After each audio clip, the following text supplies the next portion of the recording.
Oke teman-teman, balik lagi dengan aku Bang Zepri dari channel UZ Misteri teman-teman ya. Balik lagi di channel yang membahas tentang horror story, fakta, misteri dan juga teori konspirasi yang ada di dunia ini teman-teman. Oke, jadi pada kesempatan kali nih teman-teman, aku akan membawakan konten cerita horor lagi atau horror story teman-teman ya. Oke teman-teman, dan judul cerita kita hari ini teman-teman yaitu adalah Pocong Ikut Ronda teman-teman ya. Jadi ini terdengar agak lucu teman-teman ya, tapi ini adalah sebuah kejadian teman-teman.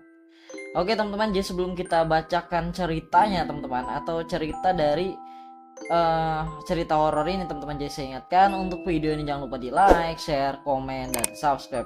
Karena subscribe itu gratis, dan klik loncengnya agar kalian mendapat notifikasi terbaru dari video Bang Zepri atau dari channel UZ Misteri teman-teman ya.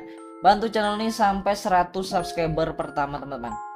Tanpa basa-basi langsung aja kita mulai ceritanya.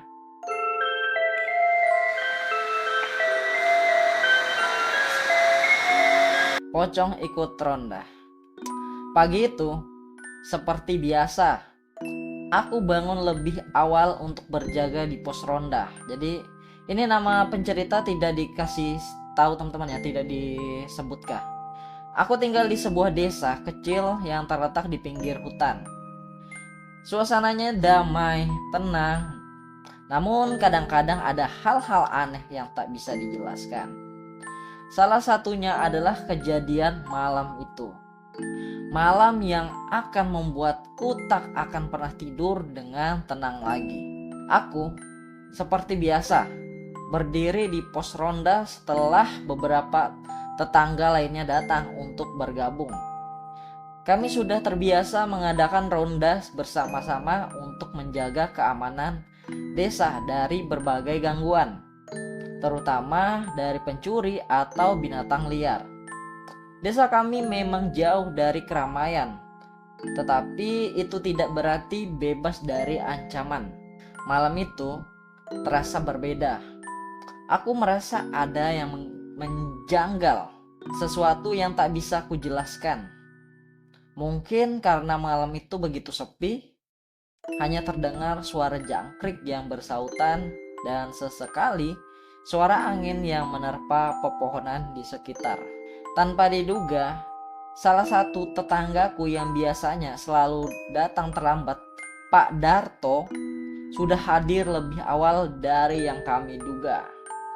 Selamat malam Pak Darto.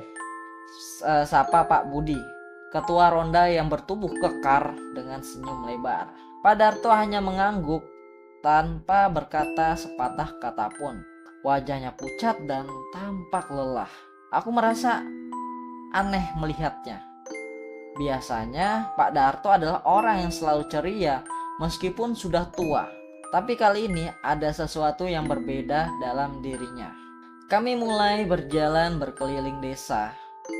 Suasana semakin mencekam saat langit mulai gelap dan hanya diterangi oleh lampu Petromax yang kami bawa. Di tengah perjalanan setapak menuju kebun, tiba-tiba aku merasa ada yang mengikuti dari belakang. Ada suara langkah kaki yang lebih berat daripada langkah kami. Saat aku menoleh, tidak ada apa-apa. Aku tidak berani bertanya kepada siapapun. Mungkin hanya perasaanku saja yang semakin kacau. Tetapi perasaan tidak nyaman itu semakin mengikat.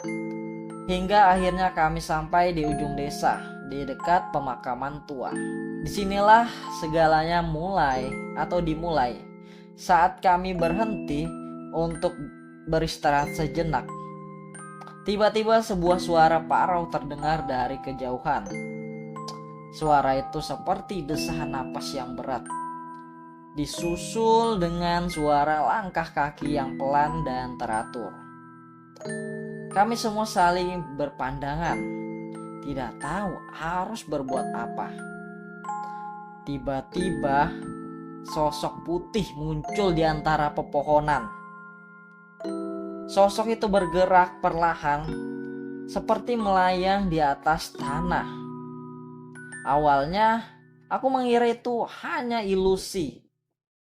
Namun semakin mendekat, aku bisa melihatnya lebih jelas. Itu adalah pocong dengan kain kapan yang terikat di bagian kepala dan kakinya, dan tubuhnya terbungkus rapat seperti mayat yang baru dikuburkan. Aku terdiam seolah-olah tubuhku beku. Semua orang yang ada di sana mulai panik. Ada yang berteriak, ada yang berlari, tetapi aku tetap di tempatku. Tatapanku terfokus pada sosok itu yang kini semakin mendekat. Pak Budi, ketua ronda yang biasanya tidak pernah gentar, tampak ketakutan. Jangan lari, kita harus bersatu. Atau katanya, jangan lari, kita harus tetap bersatu. Teriaknya meskipun suaranya gemetar. Tapi sosok pocong itu tidak menghiraukan kami. Ia melangkah perlahan menuju Pak Darto yang berdiri mematung. Aku bisa melihat Pak Darto menatapnya dengan mata yang kosong, seperti tidak mengenali siapa atau apa yang ada di depannya. Secara perlahan, pocong itu mendekati Pak Darto dan berhenti tepat di hadapannya. Tanpa suara, pocong itu mulai merunduk, seolah-olah hendak menyentuh wajah Pak Darto dengan wajah yang tertutup kain kapan. Ketika pocong itu mendekat, Pak Darto akhirnya bersuara, namun suaranya itu terdengar begitu lemah, hampir seperti bisikan. Aku tak bisa kembali. Tidak bisa pulang, katanya. Aku merasa jantungku hampir copot mendengarnya. Apa yang sedang terjadi? Apa yang dimaksud Pak Darto? Apakah pocong itu beneran mengincarnya? Ketika aku mulai sadar, ternyata aku tidak bisa lagi melihat Pak Darto. Sosoknya seperti ditarik oleh bayangan gelap yang tiba-tiba muncul.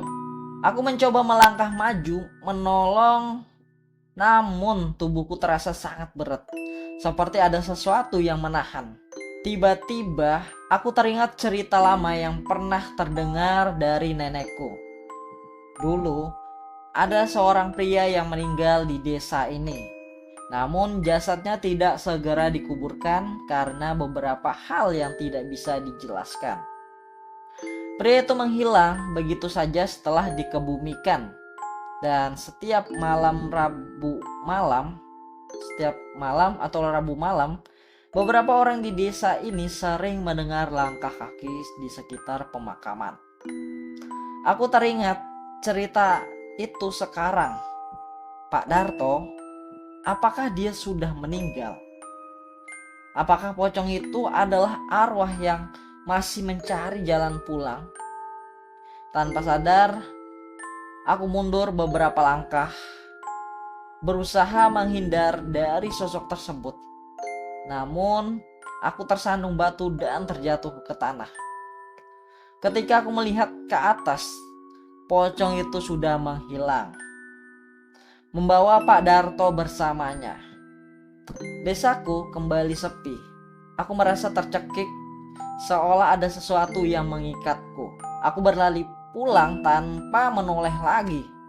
Di tengah-tengah perjalanan, pikiranku berkecamuk. Apakah yang baru saja aku lihat itu nyata atau hanya khayalan? Esok harinya, seluruh desa terkejut mendengar kabar bahwa Pak Darto ditemukan tergeletak di tengah jalan, dalam keadaan tak bernyawa, seperti baru saja mengalami kelelahan yang luar biasa. Wajahnya tampak sangat pucat, matanya terbelalak dan mulutnya sedikit terbuka. Sejak malam itu, aku tidak pernah lagi ikut ronda. Setiap kali aku melangkah keluar rumah, selalu ada perasaan aneh yang mengikuti. Desaku kini terasa lebih sepi, merasa seperti ada yang mengawasi dari bayang-bayangan yang gelap. Dan satu hal yang pasti, pocong itu dengan segala kisahnya yang tak terungkap selalu ikut ronda bersama kami. Oke teman-teman, Jadi itu dia teman-teman ya, cerita horor kali ini teman-teman yang berjudul Pocong Ikut Ronda teman-teman. Oke, jadi misterinya di sini adalah mengapa Pak Budi meninggal teman-teman ya. Dan apa hubungan pocong tersebut dengan Pak Darto teman-teman ya. Pak Darto, apa hubungan Pak Darto dengan pocong tersebut dan meninggalnya Pak Darto teman-teman ya. Yang kemungkinan bahwa sebenarnya di saat malam mereka ngeronda itu bukanlah Pak Darto, melainkan arwahnya Pak Darto, yang dimana sebenarnya Pak Darto itu sudah meninggal teman-teman. Oke teman-teman, mungkin kisah horor kali ini udah selesai teman-teman ya. Jadi terima kasih sudah menyaksikan video Bang Zepri dari channel UZ Mystery teman-teman ya. Oke, jadi jika kalian suka dengan video ini silahkan bantu subscribe-nya, dan jika kalian ingin request kita akan membahas apa lagi silahkan komen teman-teman di video ini ya. Dan jika kalian punya cerita horor yang ingin aku bacakan, silahkan kalian bisa kirim yang ada di email teman-teman ya, ada di deskripsi. Nanti aku akan bacakan cerita kalian teman-teman. Oke teman-teman, jadi terima kasih sudah menyaksikan video Bang Zepri dari channel UZ Mystery teman-teman ya. Jadi sampai jumpa di next video. Aku mengucapkan see you and goodbye.